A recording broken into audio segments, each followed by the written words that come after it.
Hello दोस्तों, कैसे हैं आप सभी। आई होप कि आप लोग मस्त होंगे, जबरदस्त होंगे और अपनी तैयारी में पूरी तरह से व्यस्त होंगे। तो चलिए फ्रेंड, आज हम लोग फिर एक छोटा सा कोशिश किए हैं। 10 का दम लाए हैं। 10 मिनट में 10 करंट पढ़ेंगे। हालांकि आज इसमें 10 करंट नहीं है, 9 ही करंट है, क्योंकि फ्रेंड कुछ ऐसे क्वेश्चन थे जिसका विश्लेषण करना जरूरी था और विश्लेषण करने से जगह कम पड़ गया है, तो इसीलिए हम 9 क्वेश्चन लिए। एक क्वेश्चन 8 ही नहीं पाया, बोर्ड छोटा था, तो इसीलिए 9 क्वेश्चन डिस्कस करते हैं और जो बच गया क्वेश्चन उसको अगले क्लास में हम लोग अभी डिस्कस करेंगे। तो चलिए फ्रेंड, हम लोग फिर से अपना क्लास को स्टार्ट करते हैं, क्योंकि जब आंखों में अरमान लिया मंजिल को अपना मान लिया, जब आंखों में अरमान लिया मंजिल को अपना मान लिया, फिर मुश्किल क्या आसान क्या, जब ठान लिया तो ठान लिया। फ्रेंड, ठान लिए हम लोग अपने लक्ष्य की तरफ बढ़ते रहेंगे, तो फिर मुश्किलें आए तो कुछ भी आए, कितना भी मुश्किल आए, रुकेंगे नहीं, चलते रहेंगे। तो चलिए फ्रेंड, अपने इस प्रयास को जारी रखेंगे। तो देखिए ये करंट जो होता है ना फ्रेंड, इसको आप नोटबुक पे ले लीजिएगा और उसको नोट करते चलिएगा, ताकि जब एग्जाम के टाइम रिवीजन करने में मदद मिलता है। तो चलिए फ्रेंड, हम लोग इसको स्टार्ट करते हैं। तो देखिए, पहला क्वेश्चन क्या है कि मर्सर जो कि एक रिपोर्ट जारी करता है, मर्सर के जीवन यापन, किसके फ्रेंड, मर्सर के जीवन यापन की जो लागत सर्वे रिपोर्ट आई है 2023, उसके अनुसार प्रवासियों के लिए सबसे महंगा शहर कौन सा है, दुनिया भर में सबसे महंगा शहर कौन सा है, तो वो है फ्रेंड हांगकांग। कौन सा है, हांगकांग शहर जो है वो सबसे महंगा शहर है। तो याद रखिएगा, किसके अनुसार, किसके रिपोर्ट के अनुसार, तो मर्सर के रिपोर्ट के अनुसार सबसे महंगा शहर कौन सा है, हांगकांग है। ठीक। अगर हम बात करें फ्रेंड कि हमारे भारत में सबसे महंगा शहर कौन सा है, तो हमारे भारत में हमारा मुंबई जो है वो सबसे महंगा शहर है, और पूरे विश्व में इसका स्थान जो है वो 147 नंबर पे है। यानी कि जो हमारा मुंबई है वो भारत में तो पहले स्थान पे है, लेकिन पूरे विश्व में 147वें स्थान पे इसको जगह मिला है। और इस तरह से हमारा मुंबई जो है वो भारत के सबसे महंगा शहर बन गया है, लेकिन विश्व में 147वें स्थान पे है। और विश्व का सबसे महंगा शहर कौन सा हो गया है, तो हांगकांग हो गया है। तो इस तरह से आप लोग को इस करंट को ध्यान रखना है। ठीक फ्रेंड, चलिए इस देख लीजिए कि किस रिपोर्ट के अनुसार, मर्सर की रिपोर्ट, क्योंकि ये महंगा शहर का रिपोर्ट बहुत सारे एजेंसियां इसको शुरू करती है, इसको जारी करती है। तो इस मर्सर के अनुसार हांगकांग है, और याद भी इसी को रखना है, क्योंकि एग्जाम में भी इसी से क्वेश्चन पूछता है। तो ठीक फ्रेंड, याद रखिएगा। दूसरा क्वेश्चन क्या है कि देव नकनम जो चारुहितम प्रोजेक्ट है, यानी कि देव नकनम चारुहितकम जो प्रोजेक्ट है, ये कहाँ पर शुरू किया गया है, देव नपकम चारुहितकम जो प्रोजेक्ट है ये कहाँ शुरू किया गया है फ्रेंड, तो ये शुरू किया गया है केरल में। कहाँ शुरू किया गया है, केरल राज्य में। ठीक फ्रेंड, देखिए केरल में क्या हुआ है कि फ्रेंड इसमें जो है 3800 जो मंदिर है, 3800 मंदिरों को इसमें शामिल किया गया है, और इस मंदिरों के चारों तरफ हरियाली फैलाई जाएगी। यानी कि हमारे वातावरण के लिए, हमारे जो वातावरण को शुद्ध करने के लिए, हरी भरी हरियाली बनाए रखने के लिए ये प्रोजेक्ट शुरू किया गया है केरल में। ठीक फ्रेंड, तो याद रखिएगा कि देवनकनम चारुहितकम जो प्रोजेक्ट है वो कहाँ शुरू किया गया है, तो केरल में। ठीक फ्रेंड, चलिए अगला क्वेश्चन देखते हैं कि अर्जेंटीना के जो फुटबॉल खिलाड़ी है लियोनेल मेसी, काफी फेमस खिलाड़ी है, उन्होंने हाल ही में कौन सा नया क्लब ज्वाइन कर लिया है, तो वो अमेरिका का जो मियामी क्लब है, कौन सा फ्रेंड, मियामी क्लब जो है वो अमेरिका का, उसको इन्होंने ज्वाइन कर लिया है। और मियामी क्लब ज्वाइन करने वाले दूसरे खिलाड़ी बन गए हैं। पहले खिलाड़ी जो थे वो इंग्लैंड के थे, जो कि जिनका नाम था डेविड बैकहम। कौन था, डेविड बैकहम। इन्होंने पहली बार मियामी क्लब को ज्वाइन किया था, और दूसरी बार किसने ज्वाइन कर लिया, तो लियोनेल मेसी ने। तो यह ध्यान रखिएगा फ्रेंड कि लियोनेल मेसी जो हाल ही में अमेरिका का मियामी जो क्लब है उसको ज्वाइन किए हुए और उससे जुड़ गए हैं। ठीक फ्रेंड, तो ध्यान दीजिएगा। अगला क्वेश्चन क्या है कि दूरदर्शन की प्रसिद्ध एंकर गीतांजलि अय्यर, कौन सा फ्रेंड, कौन सी एंकर है, गीतांजलि अय्यर, इनका निधन हो गया है।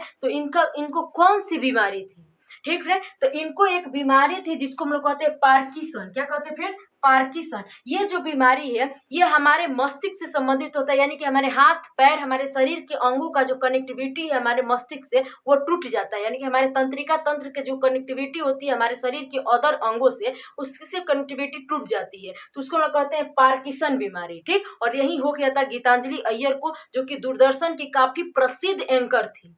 ठीक, तो ये ध्यान दीजिएगा कि इनका निधन हो गया, ये एंकर थी। अगला क्वेश्चन देखते हैं कि हाल ही में डीआरडीओ ने कौन सा ब्लास्टिक मिसाइल जो है, कौन सा ब्लास्टिक मिसाइल का सफल परीक्षण किया है? उड़ीसा के एपीजे अब्दुल कलाम द्वीप से इसका सफल परीक्षण किया गया है डीआरडीओ के द्वारा, तो वो है अग्नि प्राइम। कौन सा है फ्रेंड? अग्नि प्राइम। तो इस मिसाइल को दिमाग में बैठाए रखिएगा, एग्जाम में ये जरूर आएगा कि हम हाल ही में डीआरडीओ ने कौन से बैलिस्टिक मिसाइल का सफल परीक्षण किया है, तो अग्नि प्राइम का। ठीक फ्रेंड, और वो भी उड़ीसा के एपीजे अब्दुल कलाम जो द्वीप है वहां से किया है। देखिए इसकी मारक क्षमता कितनी है फ्रेंड, तो 2000, इसकी जो 2000 किलोमीटर इसकी मारक क्षमता है। ठीक फ्रेंड, इतना इसको ध्यान रखिएगा। और देखिए फ्रेंड, ये जो डीआरडीओ के द्वारा लॉन्च किया गया है, तो डीआरडीओ की स्थापना 1 जनवरी 1958 को हुआ था, और इसका जो फिलहाल में अध्यक्ष वो समीर कामत है। इस बात को भी आप लोगों को ध्यान देना है कि डीआरडीओ की स्थापना कब हुई थी फ्रेंड, तो 1 जनवरी 1958 को हुआ था, और इसके फिलहाल में अध्यक्ष कौन है, तो समीर कामत।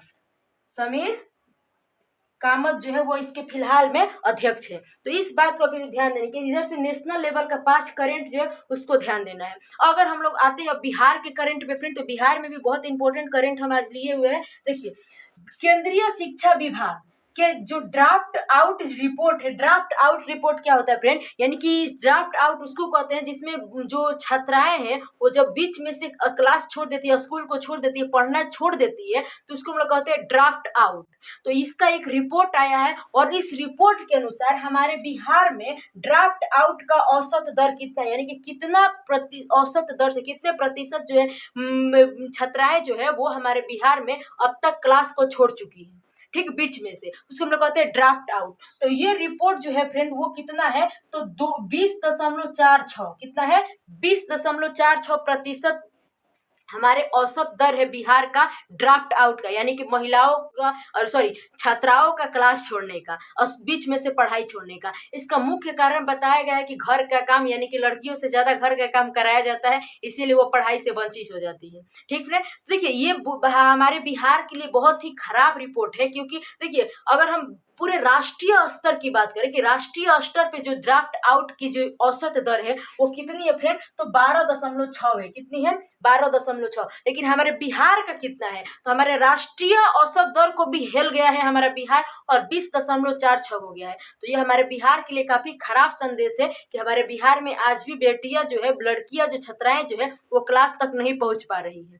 तो इस रिपोर्ट को आप लोग को ध्यान देना है, क्योंकि ये क्वेश्चन एग्जाम में बन सकता है। ठीक फ्रेंड, देखिए अगला क्वेश्चन क्या है कि SRS रिपोर्ट, ये रिपोर्ट जो है वो इसके अनुसार बिहार में लोगों की औसत आयु में 1970 से 2016 से 20 के बीच में कितने प्रतिशत की बढ़ोतरी हुई है। यानी कि जो SRS रिपोर्ट है हमारे गृह मंत्रालय के द्वारा इसको इस गृह मंत्रालय के जो रजिस्टर जनरल जो विभाग होता है उसके द्वारा इसको जारी किया जाता है, और इसमें फ्रेंड यह देखा जाता है, इसमें जीवन और मृत्यु की दरें शामिल करके इसका ये औसत आयु दर ज्ञात किया जाता है। तो ये पूछ रहा है कि हमारे बिहार के लोगों की औसत आयु जो 1970-75 से लेकर के अभी तक 2016 से 20 के बीच में कितने प्रतिशत की बढ़ोतरी हुई है। तो फ्रेंड देखिए इस 4500 वर्षों में हमारे बिहार में जो है वो औसत आयु में 16% की वृद्धि हुई है। कितने प्रतिशत की वृद्धि हुई है फ्रेंड,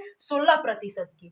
ठीक, पहले था 52.9 और अब हो गया है 69.5, यानी कि इसमें 16% की बढ़ोतरी हुई है। इसमें एक और बातें फ्रेंड कुछ है डाटा जिसको हम लोग डिस्कस कर लेते हैं। तो देखिए अगर हम ग्रामीण क्षेत्रों की बात करें तो ग्रामीण क्षेत्रों में औसत आयु की दर कितनी है, 69। और वही अगर हम शहरी बिहार की बात करें, बिहार के ग्रामीण और शहर, अगर शहरी बिहार की बात करें तो उसमें 71% औसत आयु हो गई है। अब देखिए फ्रेंड अगर इस ग्रामीण में मेल में कितना है, तो वो है 68 और फीमेल में कितना है, 69। ठीक, और उसके बाद देखिए फ्रेंड अगर हम लोग शहरी की बात करते हैं तो शहरी में मेल में जो है वो 72% हो गया है और फीमेल में 71% हो गया है। तो इसमें क्वेश्चन कहाँ से पूछ सकता है फ्रेंड, यहाँ से पूछ सकता है, क्योंकि ये जो रिपोर्ट है जिसमें हमारे शहरी जो औसत आयु रिपोर्ट है उसमें पुरुषों की जो औसत आयु रिपोर्ट है वो 72 हो गई है बढ़ करके। तो कितना हो गया है फ्रेंड, 72। ठीक। तो यहाँ पे ऐसा तो कहा जाता है कि महिलाएं ज्यादा दिन तक जीवित रहती है पुरुषों की अपेक्षा, लेकिन यहाँ पे पुरुष हेल गए हैं फ्रेंड। देखिएगा सच्चाई है, यहाँ पे 72 हो गया, यहाँ पे 70% औसत आयु, लेकिन यहाँ पे कितना हो गया 72। ये क्वेश्चन को ध्यान रखिएगा। अगर हम इसी रिपोर्ट को नेशनल लेवल पर देखें फ्रेंड, तो नेशनल लेवल पर राष्ट्रीय स्तर पर औसत आयु कितनी है 70 वर्ष है। कितनी है फ्रेंड, औसत आयु कितनी है 70 वर्ष। ठीक। उसमें अगर शहर ग्रामीण की बात करें तो 68.6 है, और शहरी की बात करें तो 73.2 है। तो इस तरह से इस डाटे को भी आप लोग को ध्यान देना है। मुख्य रूप से इस डाटे को ध्यान दीजिएगा, यहाँ से ये क्वेश्चन जरूर पूछेगा। ठीक। और ये महिला वाला याद रखिएगा, महिला वाला दोनों याद रखिएगा, पुरुष में इसको याद रखिएगा क्योंकि ये बड़ा हुआ है तो इसको याद रखिएगा, और उसके बाद इस डाटा को याद रखिएगा, और राष्ट्रीय स्तर पे इसको याद रखिएगा क्योंकि इससे क्वेश्चन पूछता है। तो ये आंकड़े को ध्यान रखिएगा। अगला हम लोग क्वेश्चन देखते हैं। तो हाल ही में पटना से रांची के बीच में वंदे भारत एक्सप्रेस का ट्रायल रन किया गया है।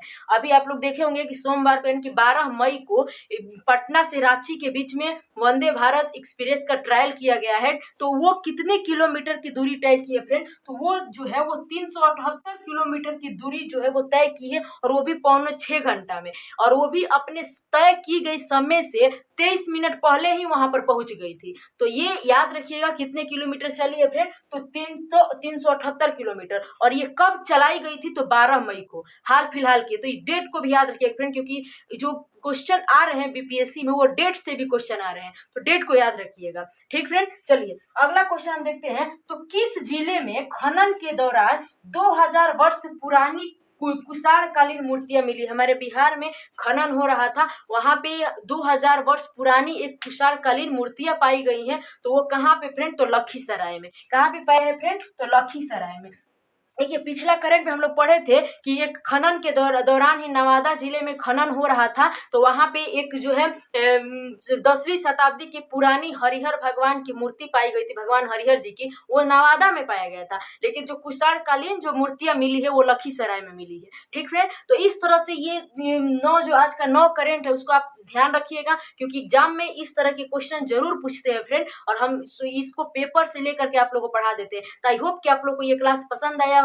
तो चलिए फ्रेंड मिलते हैं अपने नेक्स्ट वीडियो में, तब तक के लिए आप लोग खुश रहिएगा, मस्त रहिएगा, अपनी तैयारी में लगे रहिएगा। Thank you so much friend, जय हिंद।